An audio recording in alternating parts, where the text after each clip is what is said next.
السلام عليكم ورحمة الله وبركاته. أنا جيت، واعرفي مادام نزلت فيديو وأنا جيت يبقى هتاخدي أحلى كبسولة نشاط تخليكي تخلصي كل اللي وراكي. عايزة أقولك حطيني كده في أي حتة وانتي بتروقي وانتي بتغسلي المواعين وانتي بتطبخي. عاوزة أقولك مش هتحسي بملل خالص، وفي نفس الوقت هتتشجعي كده وتخلصي كل حاجة وراكي. اول حاجه كده بقى قلت هاخد الحمام. هعمل ايه؟ طيب انا لازم حاجه فيها رغاوي وصابون عشان اعرف اكمل بقيه الشقه. اول حاجه كده دخلت على الحمام، بسم الله الرحمن الرحيم. اول حاجه شفتها ما عجبتنيش هو جردل الشرشوبه ده. قلت اما ايه اغسله كده واصبنه على السريع عشان اخلص منه وما يعملش اي ريحه وحشه. بعد كده بقى بدات ان انا ايه اصبن الحوض بالمره وكمان الحيطه، لان انا قلت ان انا هعمل الحمام كله على بعضه، بالحيطان بقى، بالبانيو، بالارض بكل حاجه. تمام. انا عاوزه اقول لكم على حاجه، انا وقت ما بتكلم معاكم اقسم بالله ده بيبقى احلى وقت. وقت تسجيل الفيديو او وقت ان انا اعمل مونتاج على الفيديو ببقى مبسوطه قوي قوي قوي، حاسه كده ان انا قاعده مع اخواتي وبتكلم معاهم يعني، والله العظيم بجد.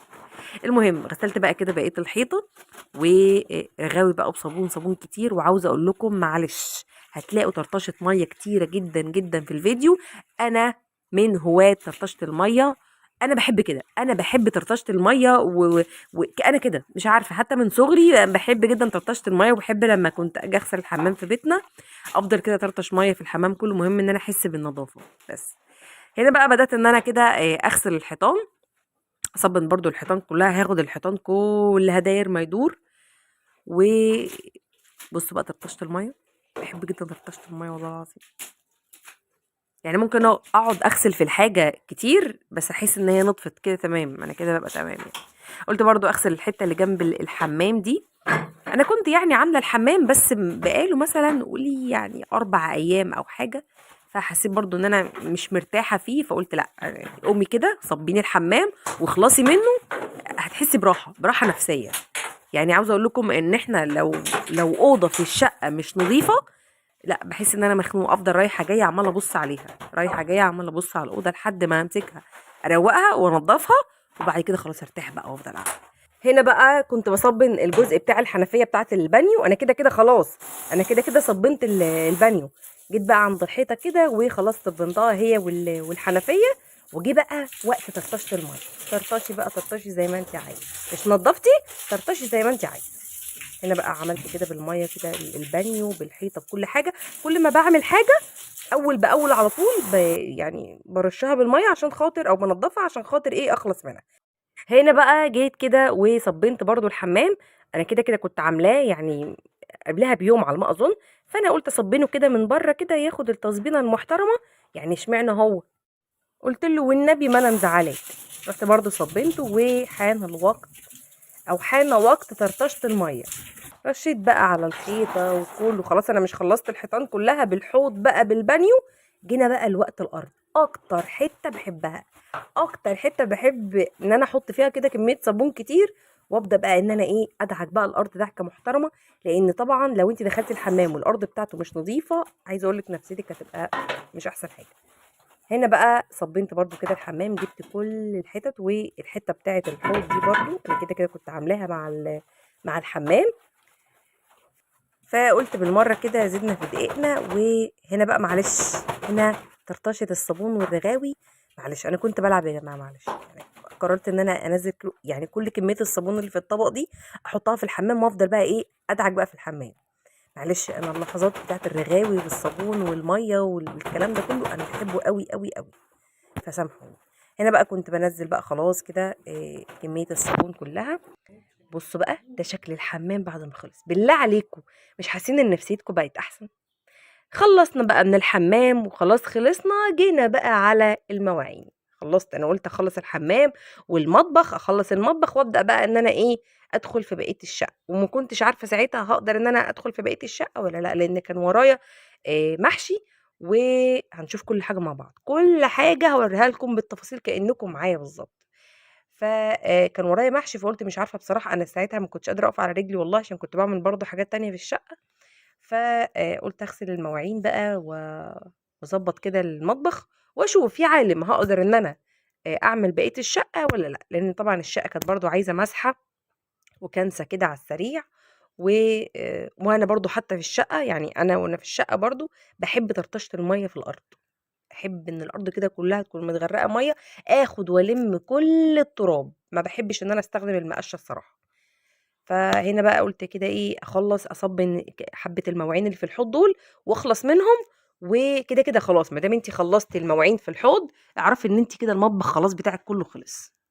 هنا بقى ما اخبيش عليكم، والله قاعده عماله اقول يا ربي طب هلحق اخلص بقيه الشقه، طب يا ربي هلحق اعمل المحشي وكمان هعمل الشقه واعمل بقى العصاير والكلام ده كله. والله العظيم وانا بغسل المواعين عماله افكر، بس الحمد لله ربنا قدرني وقدرت ان انا اعمل المحشي وكمان عملت العصير. والحمد لله وكان الله بالسر عليم يعني.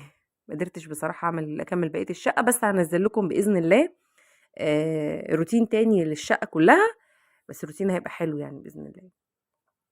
هنا بقى كده ايه خلاص بقى بسرعه، انا عايزه اقول لكم انا كنت بعمل بسرعه جدا المواعين عشان الحق اخلص، لان الوقت ده كان الساعه على ما اظن كانت الساعه 3 وشويه.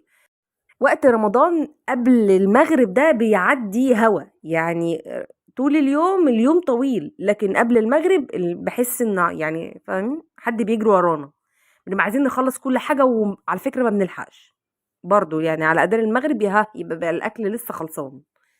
فهنا برضو بقى ايه قلت كده اخلص واخلص من المواعين، وبعد كده بقى ندخل في المحشي كرنب.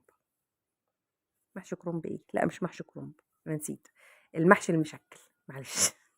هنا بقى كنت ناقصه زغرط والله العظيم، لان انا لقيت كميه مواعين تاني خلصتها، كنت ناقصه زغرط من الراحه النفسيه. بصوا بقى، بصوا شايفين الراحه. هنا بقى كان جوزي جاب لي الخضار، فقلت اغسله كده معاكم بالمره.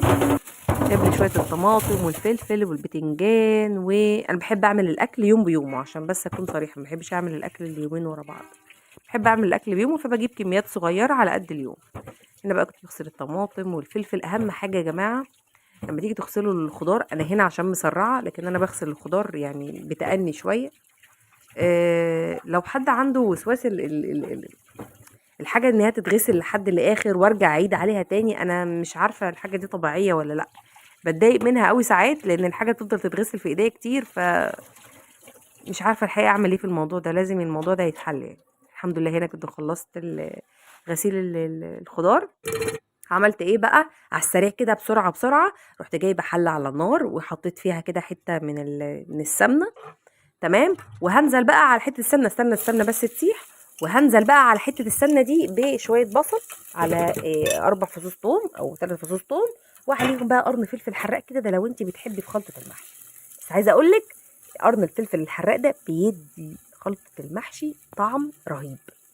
انت كده كده هتحطي شطه بس برضو يعني فاهمه، الناس اللي بتحب المحشي السبايسي، فانا من النوع كده، فبحب ان انا بصراحه احط الفلفل. هنا بقى كنت عصره الطماطم، فحطيت الطماطم بقى وبدات اقلب، وقلت لها لو سمحتي من فضلك خلاص خليكي انت على جنب بقى، يلا بقى نعمل الفراخ مع بعض. هنا بقى كنت مسخنه الحله على نار عاليه جدا، نزلت بقى بالفراخ كده واحده واحده، تاخد ايه التشويحه الحلوه المحترمه مع شويه فلفل وشويه بصل. وده كان البصل الموجود عندي الحقيقه، فبصلايه كده لقيتها في التلاجة رحت حطاها. ماشي، الوقت اللي احنا فيه ده وقت توفير يا جدعان، وقت توفير.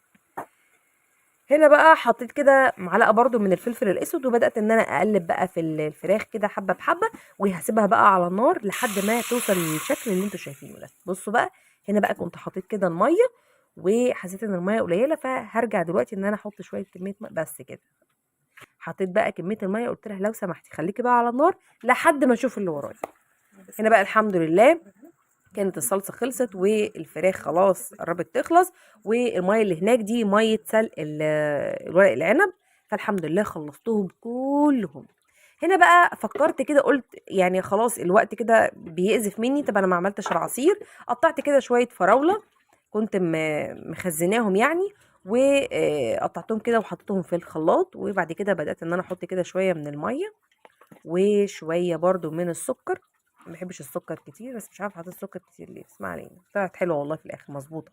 وهنا بقى برضو انا بحط مع اي عصير ذره ملح، سنه على الرسول، وفي نفس الوقت بتخلي طعم الفراوله حلو قوي، يعني بتظهر طعم الفراوله. هنا بقى خلاص قلت له انا مش قادره اعمل خلاص عصير تاني عشان ابدا بس اخلص المحشي، لان انا لحد وقتنا هذا ما كنتش حشيت يعني. هنا بقى جبت الرز كده الحمد لله بعد ما نشف، وحطيت عليه الصلصه وبدات ان انا اقلب بقى، وعينك يعني ميزان، تشوفي الصلصه قليله تشوفي الصلصه كتيره، فعينك ميزان. هنا بقى حطيت كده كميه الخضره، وحسيت ان الصلصه ما كانتش قد كده، فحطيت تاني كميه الصلصه الموجوده. قلت يلا حط بقى كده كميه الصلصه كلها. بدات بقى ان انا اقلب كويس جدا. في ناس بتحط الخلطه دي على النار، بس انا الحقيقه ما بحطهاش، بحب كده الخضار يكون فريش جوه المحشي. هنا بقى بدات ان انا احط كده كميه ملح محترمه عشان خاطر تملح المحشي كويس. وهنا بقى حطيت شويه كده من دبس الرمان، انا بحبه يا جماعه معلش. وبعد كده حطيت معلقه وشويه من السبع بهارات، وحطيت معلقه من الشطه، وكمان حطيت شويه كده كان موجودين عندي توابل المحشي او بهارات المحشي، فحطيتها الحقيقه على المحشي. وهنا بقى حرفيا كان جوزي ورايا هو وبنتي، فوالله العظيم يعني ده توتر لوحده. اول ما جوزك يدخل المطبخ اعرفي في توتر هيحصل. المعلقه، طب انت لسه ما خلصتيش الاكل. هنا بقى كان بيقول لي ايه، يلا عشان خاطر الساعه 5، يلا عشان خاطر الساعه داخله على الساعه 5 والساعه 5 مش عارفه. المهم هو كان مسربعني بطريقه غير طبيعيه، يروح ويجي يروح ويجي. احنا كده هنتغدى هنفطر بعد المغرب، احنا كده هنفطر بعد المغرب. اقول له ارحمني وسيبني بس شويه هلحق اخلص والله، لان انا لما بتوتر في الحقيقه ما بعرفش اعمل اي حاجه خالص. فالحمد لله ربنا كرمني وخلصت المحشي كله. هنا بقى كنت عامله جنب الرز او المحشي بالخلطه ده، الرز بالخلطه، كنت عامله فريك بالخلطه برضو، بس مش الشبت والبقدونس وكده. بصراحه لقيت حماتي بتعمله، وكانت كان طعمها حلو قوي يعني في المحشي، فقررت ان انا اعمله، واعمل انا شويه لوحدي وهو شويه لوحدي يعني، بس في نفس الحله. فالحمد لله ربنا كرمني وقدرت ان انا اخلص المحشي قبل الوقت الحمد لله. خد معايا بالظبط يعني ساعه الا. ده كده كان الشكل النهائي. بصوا شايفين الحلاوه، حمرت بقى الفراخ والدنيا كانت ايه، فل الفل.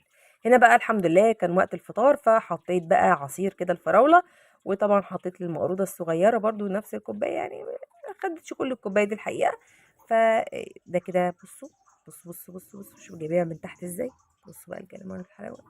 وده كان نهايه الفيديو. اتمنى ان الفيديو يكون عجبك. لو الفيديو عجبك ما تنسيش تعملي لي اللايك والكومنت، واسيبكم في رعايه الله.